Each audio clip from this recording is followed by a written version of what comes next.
Hello guys, இன்னைக்கு Bency rava vegetable பிரியாணியோட recipe பார்க்கலாம் வாங்க.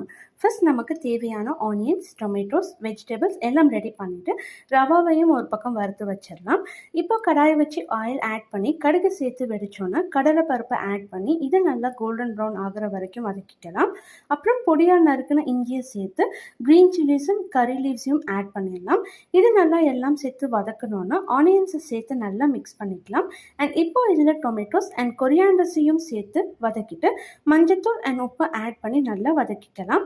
இப்போ chilli powder 2 spoon and masala powder 3 spoon add பண்ணி இதையும் நல்லா எல்லாம் ஃபைனாக மிக்ஸ் பண்ணோன்னா நம்ம நறுக்கி வச்ச கேபேஜ், கேரட், பீன்ஸ் அண்ட் மெயினாக பிதுக்கு பருப்பு சேர்த்துக்கலாம். இதுதான் இந்த பென்சி பிரியாணிக்கு டேஸ்ட் கொடுக்கும் சாப்பிட வச்ச. ஸோ இதையெல்லாம் நல்லா ஈவனாக மிக்ஸ் பண்ணிவிட்டு பொட்டேட்டோஸை சேர்த்து வாட்டரை ஆட் பண்ணி அகைன் மிக்ஸ் பண்ணி நல்லா காயெல்லாம் வேக விட்டுடலாம். இப்போ நல்லா காயெல்லாம் வெந்து வந்தோன்னே நம்ம வறுத்து வச்ச ரவாவை சேர்த்துட்டு இதையும் கட்டி இல்லாமல் நல்லா ஈவனாக வெஜிடபிள்ஸ் அண்ட் மசாலாவோட மிக்ஸ் பண்ணிக்கலாம். அண்ட் நல்லா ரவாவை வேக விட்டுடலாம். இதையெல்லாம் இப்போ 90% ரெடி ஆனோன்னா நல்லா உதிரியாக வர ஆயிலை ஆட் பண்ணி ஒரு 2 மினிட்ஸ் விட்டு இறக்குனா சூப்பரான yummy fancy rava biryani ready.